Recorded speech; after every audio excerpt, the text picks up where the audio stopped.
मूर्ख कौन लोक कथा। किसी गांव में एक सेठ रहता था।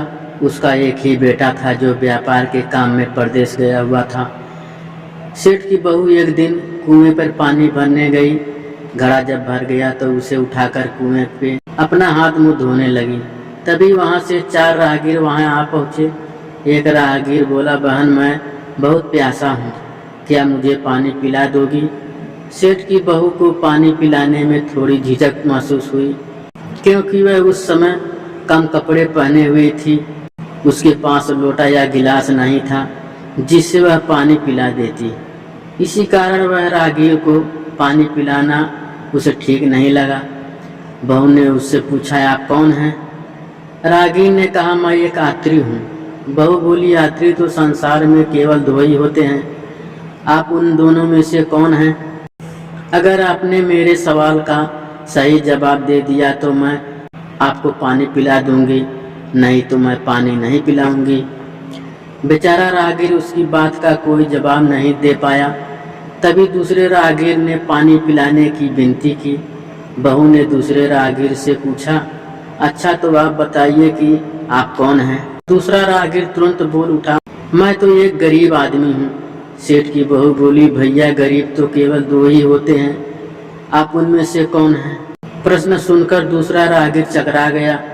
उसको कोई जवाब नहीं सूझा तो वह चुपचाप हट गया।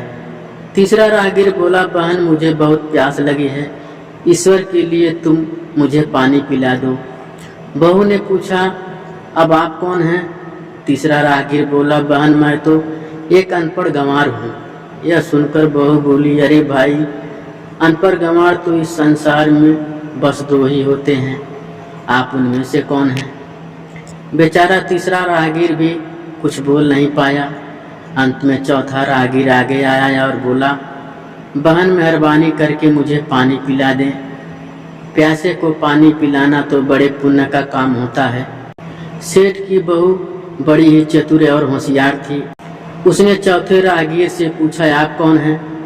वह राहगीर अपनी खींच छिपाते हुए बोला, मैं तो बहन बड़ा ही मूर्ख हूँ। बहू ने कहा, मूर्ख तो संसार में केवल 2 ही होते हैं, आप उनमें से कौन हैं? वह बेचारा भी उसके प्रश्न का उत्तर नहीं दे सका। चारों पानी पिए बगैर ही वहाँ से जाने लगे तो बहू बोली, यहाँ से थोड़ी ही दूर पर मेरा घर है, आप लोग कृपया वहीं चलिए, मैं आप लोगों को पानी पिला दूंगी। चारों राहगीर उसके घर की तरफ चल पड़े। बहू ने उसी बीच पानी का घड़ा उठाया और छोटे रास्ते से अपने घर पहुंच गई। उसने घड़ा रख दिया और अपने कपड़े ठीक तरह से पहन लिए। इतने में वे चारों राहगीर उसके घर पहुंच गए।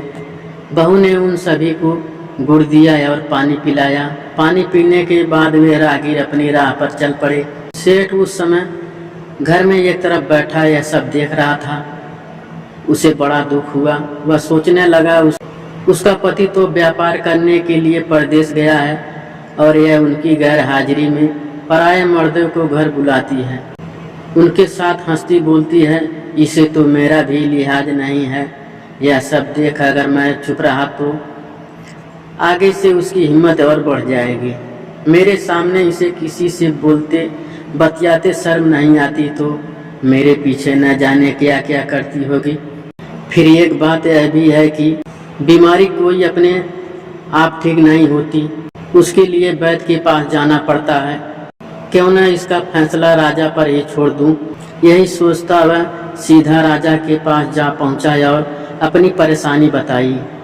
सेठ की सारी बातें सुनकर राजा ने उसी वक्त बहू को बुलाने के लिए सिपाही बुलवा भेजे और उसने कहा, तुरंत सेठ की बहू को राजसभा में उपस्थित किया जाए।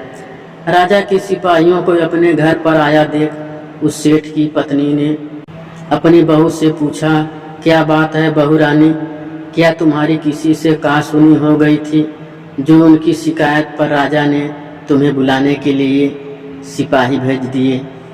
बहू ने सास की चिंता को दूर करते हुए कहा, नहीं सासू माँ, मेरी किसी से कोई कहा सुनी नहीं हुई है, आप जरा भी फिक्र ना करें। सास को आश्वस्त कर वह सिपाहियों से बोली, तुम पहले अपने राजा से यह पूछ कर आओ कि उन्होंने मुझे किस रूप में बुलाया है। बहन बेटी या फिर बहू के रूप में, किस रूप में उनकी राजसभा में जाऊं। बहू की बात सुनकर सिपाही चले गए। उन्होंने राजा को सारी बात बताई। राजा ने तुरंत आदेश दिया कि पालकी लेकर जाओ और कहना कि उसे बहू रूप में बुलाया गया है। सिपाहियों ने राजा की आज्ञा के अनुसार जाकर सेठ की बहू से कहा, राजा ने आपको बहू के रूप में आने के लिए पालकी भेजी है। बहू उसी समय पालकी में बैठकर राजसभा में जा पहुंची। राजा ने बहू से पूछा, तुम दूसरों पुरुषों को घर क्यों बुलाई जबकि तुम्हारा पति घर पर नहीं है। बहू बोली, महाराज मैंने तो केवल कर्तव्य का पालन किया।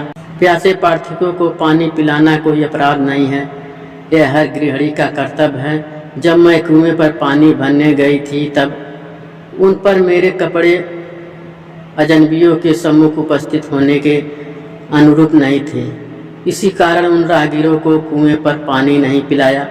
उन्हें बड़ी प्यास लगी थी और मैं उन्हें पानी पिलाना चाहती थी, इसीलिए उनसे मैंने मुश्किल प्रश्न पूछे और जब वे उनका उत्तर नहीं दे पाए तो उन्हें घर बुला लाई।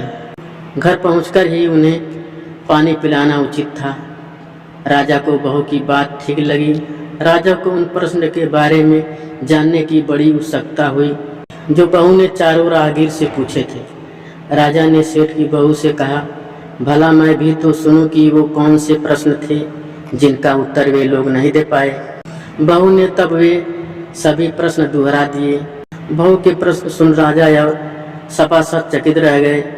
फिर राजा ने उनसे कहा, तुम खुद ही इन प्रश्न के उत्तर दो, हम अब तुमसे यह जानना चाहते हैं। बहू बोली, महाराज मेरी दृष्टि में पहले प्रश्न का उत्तर है कि संसार में सिर्फ दो ही यात्री हैं, सूर्य और चंद्रमा।